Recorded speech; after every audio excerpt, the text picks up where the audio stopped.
very good evening. The session is on the Israel-Hamas, Israel-Palestine conflict. There are two very important sessions. We begin with the Palestine session, that is Palestine stateless and in crisis. Israel-Palestine conflict has been a long-standing one which has led to many conflict and failed peace efforts. But October 7th changed a lot of that in terms of how the world is viewing Israel, how the world views Palestine, the question of the statehood for Palestine, but also leading to one of the biggest humanitarian crises that exists today. I'm being joined by Dr. Zeina Jallad, who is a professor at the American University in Beirut. She also happens to be born and brought up in Ramallah, and comes with a very personal story because her entire family continues to live in Palestine, whether it's the West Bank or Gaza. We don't have a lot of time, so Zeina, I'll begin with what you're wearing today, because when we were waiting for the session to begin, we were fascinated by what she was wearing, and there's a personal story there. So let's start with what you're wearing today, Zeina, and then we'll go to the crux of what this conflict is has been all about and how it has affected Palestinian lives. Thank you, Gira, and thanks a lot for having me in India. It's a pleasure to be with all of you here today. To answer your question, what I'm wearing a Palestinian embroidered jacket, and this tells the story of the Gaza children. So it's in Palestinian embroidery. The side in blue is the sea of Gaza, the Mediterranean. And here is the mother accompanied by her kids with the hope for peace and the life. But the back of it is the destruction of the Adwan hospital and the destruction of life in Gaza. And this jacket was done as a part of support to rebuilding the hospitals in Gaza. So it was part of an initiative to support rebuilding hospitals in Gaza after the massive destruction. So this is what I'm wearing. You also come with a personal story, Zeina. Your entire family is in Palestine. For people in India, people in many parts of the world, they understand the Israel-Palestine conflict as one that does not touch or affect them. But today, after the October 7th attack, many are interested in knowing how will there be peace when there has been such a massive humanitarian crisis that we're seeing and such a toll to the Palestinian life. In such a scenario, when you have family back home, what have you left behind? What does the day after look like to you? Yeah. First, I'm really sad that we are here to talk about such a very, very dark reality and such a destructive moment. I was very happy this morning to be in a position where we're learning about medicine, AI, Ozempic, what does it do to people, and then realizing like I'm coming with a very, very heavy story to tell, right? So I was born in Ramallah. I am from Palestine. My dad is from Palestine. My grandfather is from Palestine. And we go to maybe the times of Jesus or even before that. So what I left in Palestine when I came here, I left my everything behind. I do not belong as much as I'd like to identify as a global citizen or the citizen that I connect with people like you and everyone in the room, but I just belong to that land. I was born there, my story is there, my family is there, my language, my education. I was there and I will always be there. I'm the salt of that land. And when I was born there, I was the generation of the first Intifada. People think of Palestine as a very complicated context. So growing up there, I grew up where we were not able even to go to school. I think I had 3 or 4 years of my childhood when I was unable to go to school. My dad had to wrap, and I have this fetish until today to have a school bag with a Mickey Mouse. And some of my friends in the room, they know this story because I've written about it in my PhD at Columbia University.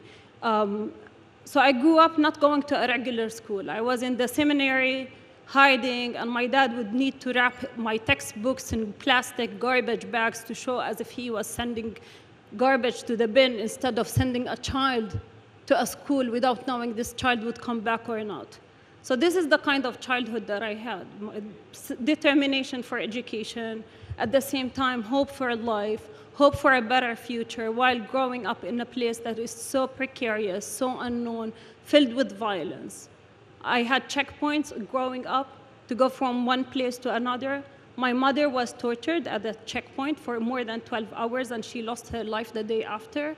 So that was like the kind of life. What is the day after for me? The day after for me is a life that I want a better future for me, for my children, for my Palestinian grandchildren, and the future to come. This is the kind of life that I want. I want life, I want peace, I want love, I want music, I want dance, I want much more joyful embroidery than a story of death and killing of Palestinian kids. Zeina, a lot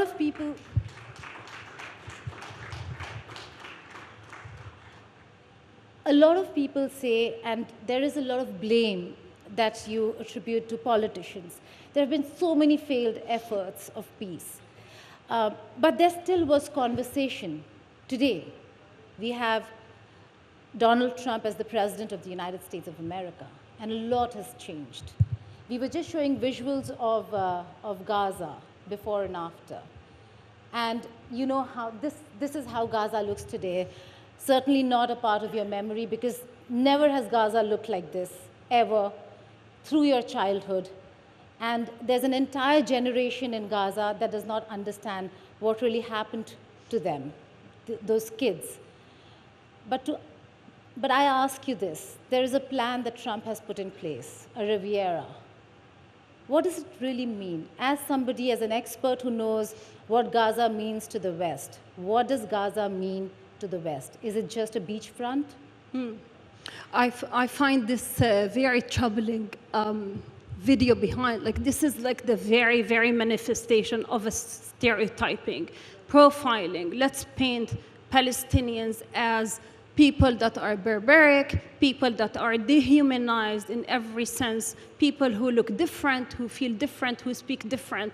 And you have the Riviera, and then like this video where, you know, in 1917, people think of Palestine as a very complicated question.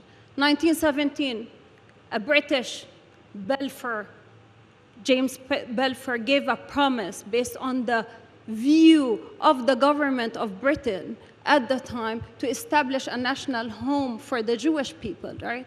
1917. And they promised a national home for the Jewish people who were struggling in the world. They promised a home in Palestine. So they brought all the Jewish people to end their suffering to the home in Palestine. Today, what we're seeing, Trump is giving another promise in 2025, Balfour Declaration revisited by someone who has no word to say on a place that he has nothing to do with people that he shares nothing with, as if me saying, you know what, Gita, I don't like your house. I think if Alexandre lives in your house, it would be a much nicer place. So it's coming from a person who doesn't see Palestinians as even subjects that are allowed to exist. The level of denial of Palestinians' agency, right to life, right to decision, self-determination, all international and human, forget about international law. Like, I'm not here to talk in an international law language, but the language of utter denial of people to exist and commercializing everything, turning everything to a Riviera. What does a Riviera mean? Yes, Palestinians have the potential to build their own Riviera, and they are so capable and equipped to build whatever they think of and they desire, but how can we create the conducive conditions for a normal human being to be able to live? This is the question. If today in Gaza, kids are freezing to death, starvation is so real that kids have died out of starvation, not malnutrition, starvation. So if you have a human being, a child, who's being so tortured, so malnutrition, so starved to a point of death, and then I come and I say, You don't deserve to live. Let me do what? Let me create a Riviera for people who are more competent of deserving to live on the Mediterranean. This is what? This is at the heart of it, an inciting for a genocide, inciting for the forced expulsion of the Palestinian people. This is a crime of forced displacement of the Palestinian people. That comes from someone who has nothing to do with that place. Okay, we will talk about being stateless. But before that, is there a realization that maybe what Hamas did really ensured, in many ways, the demand, not enabled, ensured that Palestine has no bargaining chip at the negotiating table, not with the US, not with the West, not with the world? That's a very good question. That's a very good question. Hamas is a political party. Hamas in its charter recognized Israel, recognized the right of Israelis to live based on the partition plan and the international law language. The biggest image, let's create always a devil. Let's create the biggest elephant in the room. If we have someone that we create as the devil, then it's easy to blame. It's easy to, but they did this, but they did that. Hamas is a political party. They won the elections in 2007, right? So they were the elected government. What did the world do? The Americans decided to sanction the Palestinian government. Europeans decided to boycott Hamas. The entire world bashed Hamas. And then what happened? Israel imposed a blockade on Gaza. So before talking about October 7th, let's talk about October 6th and go back from 22 until 2007. So there was a full blockade on Gaza, sea, land, and air. And do you know what does it mean to live in a blockade?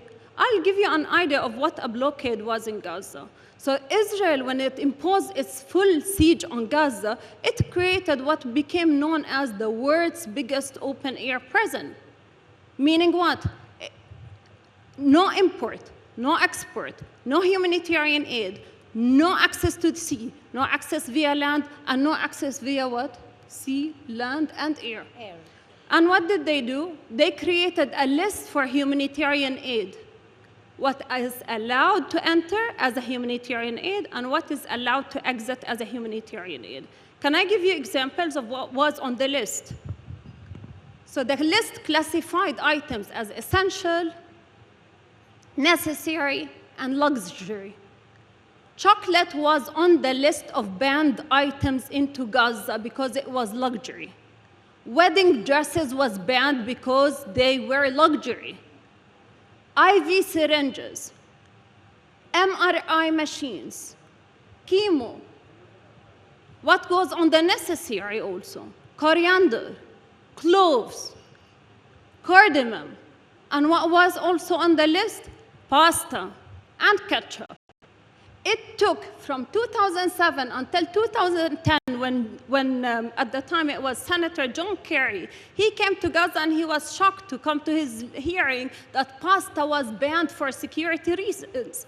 He asked the Minister of Defense, where is the security threat in pasta? And then the Israeli Minister of Defense had to revisit that and allowed for pasta to come into Gaza. That was 2009. So you have a full population locked up by sea, by land, by air, no access to education, no access to health, no access to resources, no access to natural resources. They were not even allowed to fish in their own sea. Imagine, a woman cannot wear a wedding bridal gown, like the level of dehumanization. No one was allowed. Fertilizers were not allowed. So you have a full destruction of a system, turning people, reducing the level of humanity, crushing their dignity, and then, oh, they are revolting. Why we didn't hear about the Gazans all the past 12, 13, 15, 16, 19, 60, 70, 80 years ago? 70% of the people in Gaza are refugees. Where do they come from? They come from Haifa, they come from Jaffa, they come from Tel Aviv. They were all displaced internally displaced in their own lands, that they were pushed into Gaza. And yet again, now we're seeing it happening one more time. But Zeina, look at the larger geopolitics of it, because we have very less time. I have to ask you this.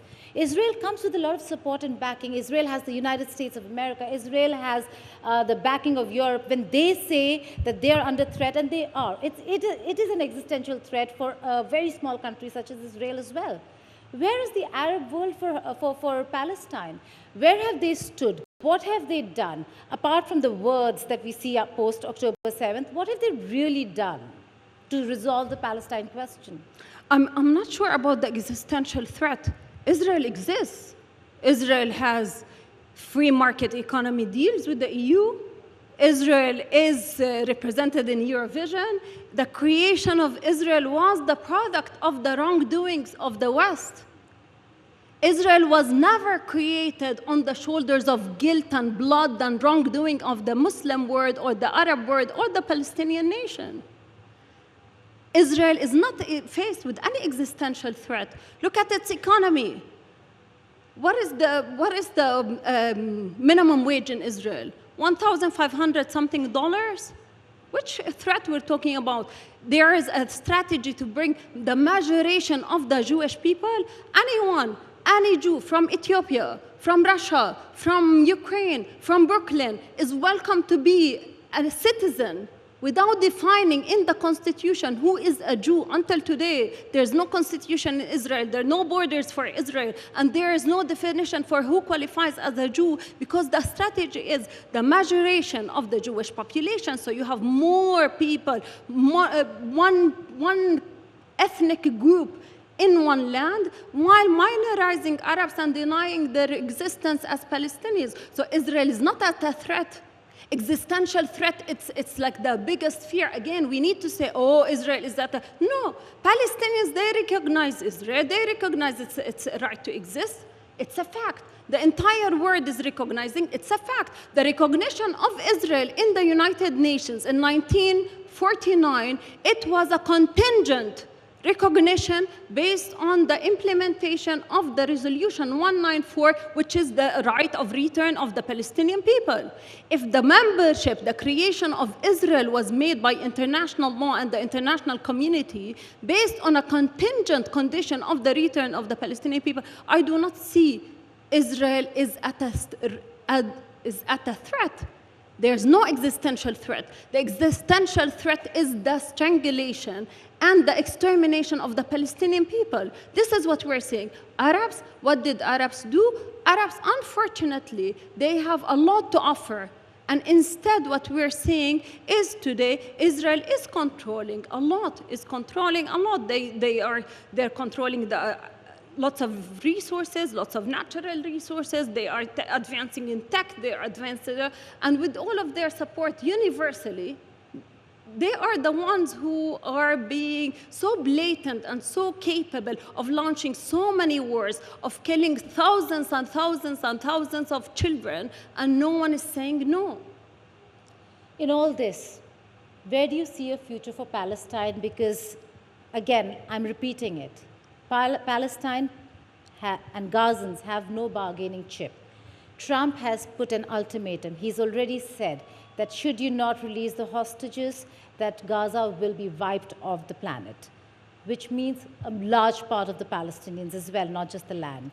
In such a scenario, where do you see the resolution for the Palestinian crisis head? Yeah.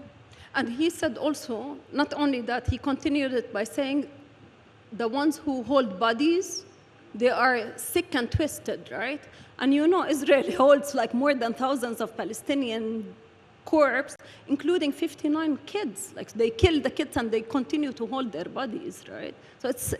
So the same language, why I'm saying this, because the same logic that applies is always pick and choose.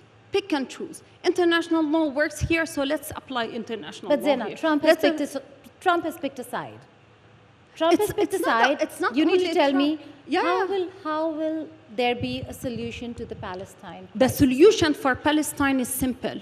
The question of Palestine has been An occupation is supposed to be a temporary situation. There's no occupation that lasts for more than 70 years, and then we say, oh, he picked a side, or they picked a side, or we're picking a side. We need to be today on the right side. We need to say no today for the mass killing and mass violation of human rights of the Palestinian people. What kind of side we are siding on if we're allowing for the death of kids? We run out of language even. Today, Palestinians, we see an emergence of language to articulate our pain and suffering, and no one is listening. We have new language, ecocide, scholasticide, to say the death of the students, the death of universities, urban side, sociocide. Like, we are even being creative in inventing language to tell the world, please say no to death.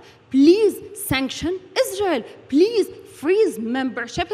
We are seeing development on the international plane. This is not enough. What will happen to Palestine? Palestinians will always continue to exist.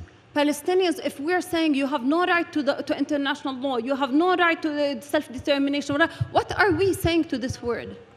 We're saying just the logic of brutality, the logic of death will prevail. And I think we need to be today more honest with ourselves, more ethical with ourselves. Why should we watch a genocide being live streamed and we're okay with that? Say no to death. Ladies and gentlemen, Dr. Zeina Jallad. Thank you, Gita.